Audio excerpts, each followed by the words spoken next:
اعوذ باللہ من الشیطان الرجیم بسم اللہ الرحمن الرحیم الحمدللہ رب العالمین والصلاة والسلام علی سید الانبیاء والمرسلین اما بعد اعوذ باللہ من الشیطان الرجیم بسم اللہ الرحمن الرحیم ومن یعظم شعائر اللہ فإنہا من تقوی القلوب صدق اللہ العظیم۔ دوستو، آج ہم مزارات کے بننے اور بنانے کے حوالے سے بات کریں گے، اور اس حوالے سے بات کرنا بہت ضروری ہے کیونکہ مزارات اہل سنت والجماعت کے ہاں اولیاء کرام کے اوپر مزارات بنائے جاتے ہیں، تو اس حوالے سے عامت الناس تنقید کا نشانہ بناتے ہیں اہل سنت والجماعت کو، اور ہماری بدقسمتی یہ ہے کہ ہم مطالعے سے بہت دور ہو گئے ہیں اور پڑھنے پڑھانے کو ہم نے چھوڑ دیا ہے، جس وجہ سے ہم زوال کا شکار ہوتے جا رہے ہیں۔ چیز ہے کہ ہمارے اچھے علماء جانتے ہیں ان مسائل کو اور بتاتے رہتے ہیں عامت الناس کو، اور لیکن پھر بھی یہ خلا تھا، اور اس حوالے سے میں نے تھوڑی سی کوشش کی ہے، ریسرچ کی ہے کہ ان حدیثوں کو تلاش کروں کہ جس سے مزارات بننے اور بنانے کے حوالے سے ہمیں ثبوت ملے۔ تو ایک حدیث تو عام لوگوں نے سنی ہوگی، لیکن دوسری جو حدیث میں پیش کروں گا وہ بہت کم ہی لوگوں نے سنی ہوگی۔ تو قرآن پاک میں اللہ تعالیٰ نے سورہ حج میں فرمایا کہ وَمَن يُعَظِّمْ شَعَائِرَ اللَّهِ فَإِنَّهَا مِن تَقْوَى الْقُلُوبِ، کہ تم میں سے جو بھی شاعر اللہ کی تعظیم کرتا ہے تو یہ دلوں کے تقوی میں سے ہے۔ اور قرآن پاک میں ہی اللہ تعالیٰ ان الصفا والمروہ من شعائر اللہ کہ بی بی ہاجرہ سلام اللہ علیہا کے قدموں کے جہاں پہ نشانات تھے، ان نشانوں کو اللہ تعالیٰ نے اپنی نشانیاں قرار دیا۔ تو اس حوالے سے یہ جائے کہ جہاں پہ اللہ کا ولی آرام کر رہا ہو تو وہ تو خود اللہ کا ولی ہے، شاعر اللہ نہیں ولی اللہ ہے، شاعر اللہ سے بھی آگے کی بات ہے۔ اور اہل سنت والجماعت ہر قبر پر بھی مزار نہیں بناتی، ولی اللہ کی قبر پر مزار بناتی ہے، ہر کتاب پر غلاف نہیں چڑھاتی کپڑے کا، کسی کوئی بھی قرآن پاک جو اللہ کی کتاب اللہ ہے اس پر چڑھاتی ہے، اور اسی طرح ہر گھر پر بھی غلاف نہیں ہوتا، غلاف کعبہ جو بیت اللہ ہے اس پر غلاف کعبہ ہے۔ تو بہرحال اس میں نہ سمجھنے والوں کے حوالے سے بھی کچھ احادیث ہیں، ان کا بھی ذکر ہوگا، میں کوشش کروں گا کہ اپنے مختصر سے بیان میں آپ کو سمجھاؤں۔ تو سب سے پہلے جو ہے وہ ہم یہ بات کریں گے کہ وہ حدیث میں آپ کو سنانا ضروری سمجھتا ہوں کہ قبر کے اوپر بیٹھنے سے قبر والے کو تکلیف ہوتی ہے، تو چاہیے جائے کہ اس کے اوپر عمارت بنائی جائے، قبر کے عین اوپر، یعنی قبر کے اوپر قدم رکھنا، بیٹھنا، اٹھنا، اس حوالے سے وہ عمارت کا بھی تھا، اور اسی حوالے سے مستدرک للحاکم جلد نمبر 5 حدیث نمبر 6502۔ اور اس کو عمارت ابن حزم قال رآنی رسول اللہ صلی اللہ علیہ وسلم جالسا علی قبر، کہ نبی پاک صلی اللہ علیہ وآلہ وسلم نے جو عمارت ابن حزم فرماتے ہیں صحابی رسول، وہ فرماتے ہیں کہ آقا علیہ الصلوۃ والسلام نے مجھے قبر پر بیٹھتے ہوئے دیکھا، قالا انزل من القبر لا توز صاحب القبر ولا یوزی کا، تو آقا علیہ الصلوۃ والسلام نے مجھے حکم دیا کہ قبر سے نیچے اتر جاؤ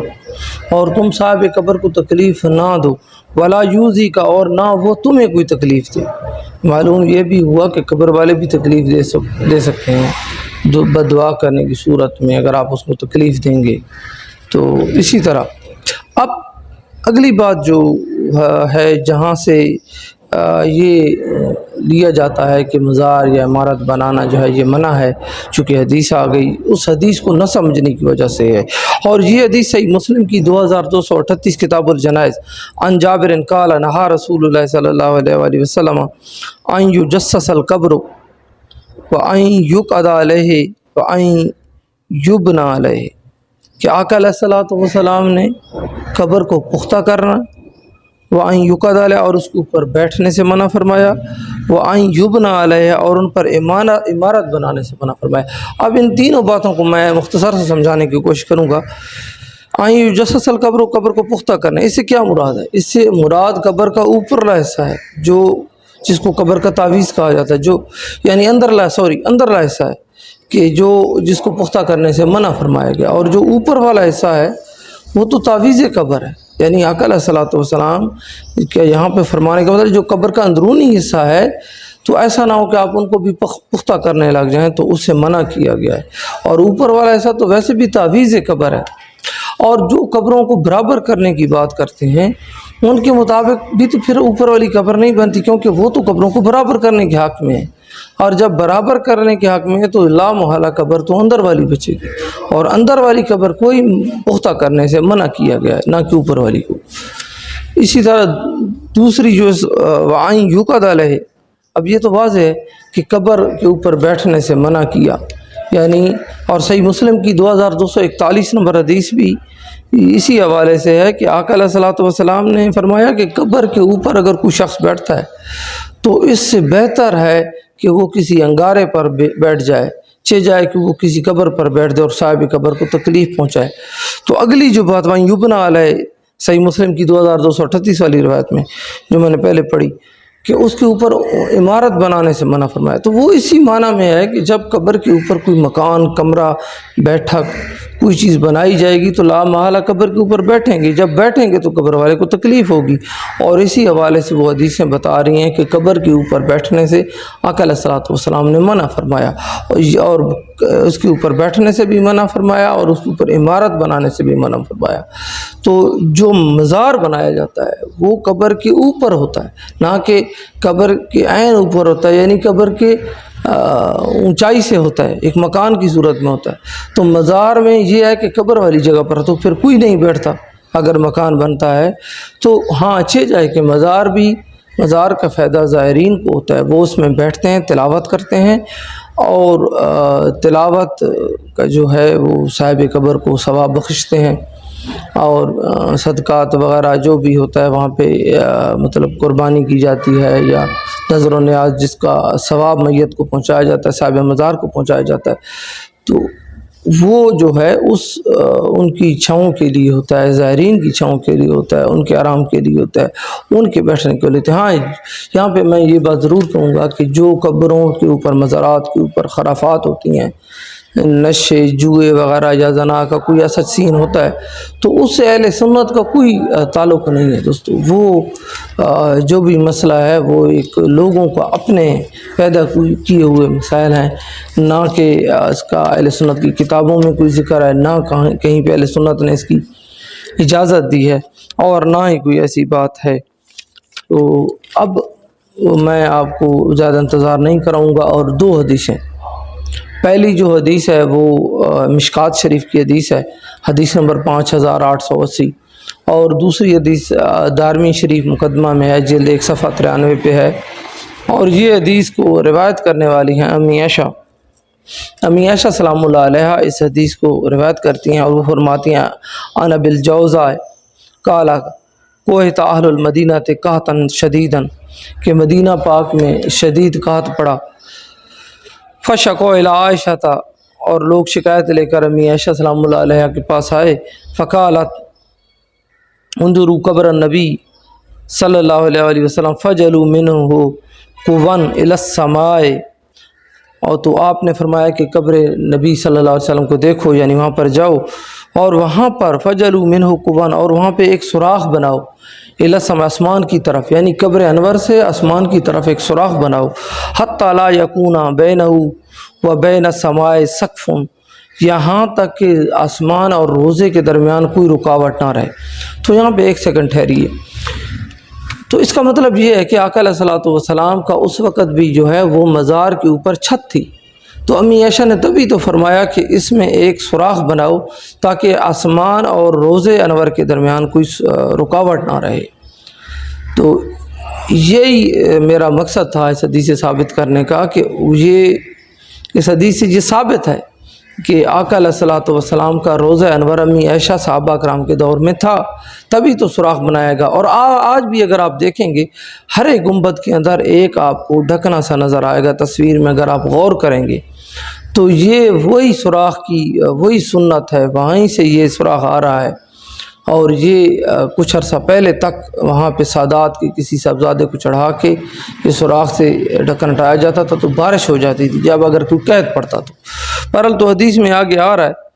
ففعلوا، پس ان لوگوں نے ایسا کیا، فمطرنا مطرا حتی نبت العشب وسامنت الابل، کہ اتنی بارش ہوئی یہاں تک کہ بہت زیادہ گھاس اگی اور اونٹ موٹے ہو گئے، سامنت الابل، اونٹ موٹے تازے ہو گئے، حتیٰ تفتقت من الشحم فسمیہ عام الفتق، یہاں تک کہ جانوروں کی جو کوکھیں ہیں وہ چربی سے پھول گئیں اور اس سال کو یعنی کہ جانوروں کے موٹے ہونے کا سار رکھ دیا گیا۔ یعنی اتنی بارش ہوئی برکت والی، اتنا سبزہ ہوا کہ اونٹ موٹے ہو گئے اور جانور اتنے پھول گئے چربی کی وجہ سے کہ ان کی کوکھیں چربی سے یعنی پھول گئیں، اور اس سال کو جانوروں کے موٹے ہونے کا سال تو عام الفتق رکھ دیا گیا، یعنی اتنی بارش برکت والی ہوئی۔ تو خیر میرا مقصد اس میں یہ تھا کہ وہ جو حصہ تھا فجعلوا منہ قوا الی السماء، کہ انہوں نے سوراخ کیا تھا روضہ انور اور آسمان کی طرف، تو تاکہ اس میں کوئی سقف کوئی رکاوٹ نہ رہے، تو پھر وہ بارش ہوئی۔ تو یہ اس سے یہ ثابت ہو رہا ہے کہ یہ روزہ جو تھا اس وقت بھی قائم تھا۔ خیر یہ حدیث تو آپ نے سنی ہوئی، لیکن اگلی حدیث جس پر میں نے محنت کی اور جو میں نے پڑھی تو بہت پہلے تھی، لیکن اس کو تلاش کرنے میں مجھے کافی وقت لگا، اور آپ لوگ اس کو بڑے غور سے سن رہے ہیں، اور یہ حدیث ہے ام المومنین حضرت زینب بنت جحش سلام اللہ علیہا کی۔ اور حضرت زینب بنت جحش سلام اللہ علیہا حضرت امیمہ بنت عبد المطلب، آقا علیہ الصلوۃ والسلام کی پھوپھی امیمہ بنت عبد المطلب کی بیٹی ہیں، اور آپ کی پہلے شادی حضرت زید بن حارثہ سے ہوئی، پھر بعد میں طلاق ہوئی اور عدت پوری ہونے کے بعد آقا علیہ الصلوۃ والسلام سے بحکم الہی آپ کا نکاح ہوا۔ اور یہ لمبی چوڑی حدیث ہے، لیکن میں اس حصے پر آتا ہوں کہ جو ہمارا مقصد ہے، اور مستدرک للحاکم اس کا حوالہ ہے جلد نمبر 5 صفحہ نمبر 551 حدیث نمبر 6775۔ تو یہ جو حدیث ہے اس کو ابراہیم بن حارث التیمی وہ کہتے ہیں کہ اوسط زینب بنت جحش، کہ ہمیں زینب بنت جحش سلام اللہ علیہا نے وصیت فرمائی کہ آئین تحمل علی سریر رسول اللہ صلی اللہ علیہ وسلم، کہ ان کو آقا علیہ الصلوۃ والسلام کی چارپائی سریر چارپائی پر رکھا جائے، وَيُجْعَلَ عَلَيْهِ نَاشٌ، اور ان کا جنازہ اسی چارپائی پر اٹھایا جائے، وَقِيلَ حُمِلَ عَلَيْهِ ابو بکر صدیق رضی اللہ تعالیٰ عنہ، اور یہ کہا جاتا ہے کہ حضرت ابو بکر صدیق رضی اللہ تعالیٰ عنہ کا جنازہ بھی اسی چارپائی پر رکھا گیا تھا۔ پھر آگے اس میں آ رہا ہے کہ وَمَرَّ عمر ابن الخطاب علی حفارین، کہ عمر ابن الخطاب رضی اللہ تعالیٰ عنہ قبر کھودنے والوں پر گزرے، حفارین قبر کھودنے والوں پر، یحفرون قبر زینب فی یوم صائف، اور وہ شدید گرمی والے دن زینب بنت جحش سلام اللہ ام المومنین زینب بنت جحش سلام اللہ علیہا کی قبر انور کھود رہے تھے، فقال لو انی ضربت علیہم فسطاطا، تو حضرت عمر رضی اللہ تعالیٰ عنہ نے فرمایا کہ میں اس پر ضرور روزہ مبارک بناؤں گا۔ وَكَانَ أَوَّلَ فُسْطَاطٍ ضُرِبَ عَلَى قَبْرٍ بِالْبَقِيعِ، اور یہ وہ بات تھی جس پر میں نے آپ کو لانا چاہتا تھا۔ وَكَانَ أَوَّلَ فُسْطَاطٍ، اور یہ پہلا روزہ تھا، ضُرِبَ عَلَى قَبْرٍ بِالْبَقِيعِ، جو جنت البقیع میں بی بی زینب سلام اللہ علیہا کی قبر پر بنایا گیا۔ یعنی آقا علیہ الصلوۃ والسلام کا تو روزہ تھا، لیکن جنت البقیع میں یہ پہلا روزہ تھا جو کہ بنایا گیا، اور خود اس کو بنانے والے حضرت عمر بن خطاب رضی اللہ تعالیٰ عنہ ہیں، اور جو اتنے سخت تھے توحید کے معاملے میں، باقی صحابہ بھی کوئی شک نہیں کہ تھے، اور حضرت عمر رضی اللہ تعالیٰ عنہ اس معاملے میں اور زیادہ سخت تھے۔ تو آپ پہلا وکان اول فسطاط، اور یہ پہلا روزہ تھا ضرب علی قبر بالبقیع، جو جنت البقیع میں بی بی زینب سلام اللہ علیہا کی قبر پر بنایا گیا۔ تو یہ جو مزارات بننے اور بنانے کے حوالے سے میں نے چاہا کہ میں آپ کا یہ مسئلہ حل کر دوں۔ ویسے تو مسئلہ حل ہی ہے، کوئی ایسی بات نہیں ہے، لیکن اگر دلیل کی دنیا کی بات کی جائے تو دلیل اس پر ہونی چاہیے، اور ویسے بھی اس پر دلیلیں ہیں اہل سنت والجماعت، اور اس سے پہلے بھی اہل سنت والجماعت تو خیر بناتے ہیں، اس سے پہلے بھی پیغمبروں کی قبروں پر مزارات موجود ہیں۔ آپ شام چلے جائیں، فلسطین چلے جائیں، ان عرب جتنے بھی ممالک ہیں وہاں پر قبروں کے اوپر مزارات آلریڈی ہیں۔ تو ہاں یہ ہے کہ قبر کے اوپر جو خرافات ہیں اس سے اہل سنت کا کوئی تعلق نہیں ہے، اس کی روک تھام ہونی چاہیے اور ہم اس کے حق میں ہیں۔ اور الحمدللہ ہمارا مسلک جو ہے وہ کسی ایسی غلط بات کی تعلیم نہیں دیتا، اور یہ اجماع ہے اس پر کہ اہل سنت یا جتنے بھی مسالک ہیں، اہل تشیع میں بھی مزار بنائے جاتے ہیں، اہل سنت میں بھی، تو مزار عمارت نہ بنانے والی جو روایت تھی وہ یہ تھی کہ اس کے اوپر بیٹھنے کے حوالے سے، تو مزار کے بنانے میں تو سائیڈ پہ قبر سے بیٹھا جاتا ہے، قبر کے اوپر تو کوئی نہیں بیٹھتا۔ تو یہ چونکہ قرآن نے بھی فرمایا کہ شاعر اللہ کی جو تعظیم ہے وہ دلوں کے تقویٰ میں سے، سورہ حج کی آیت نمبر 32 میں، تو اس آیت پہ بھی عمل ہو جاتا ہے، اور یہ سلف صالحین صحابہ کرام کی سنت پہ بھی عمل ہو جاتا ہے، اور وہاں پہ جو خرافات جہاں پہ ہوتی ہیں ان سے ہمارا کوئی تعلق نہیں ہے، اور ہم ان سے بیزاری کا اظہار کرتے ہیں، اور نہ ہماری کتابوں میں ایسی کوئی بات ہے۔ تو اللہ تعالی ہمیں صحیح معنوں میں سمجھ بوجھ کی توفیق عطا فرمائے دین کو، اور ہم اس پر عمل کی توفیق عطا فرمائے۔ وما علی الا البلاغ المبین۔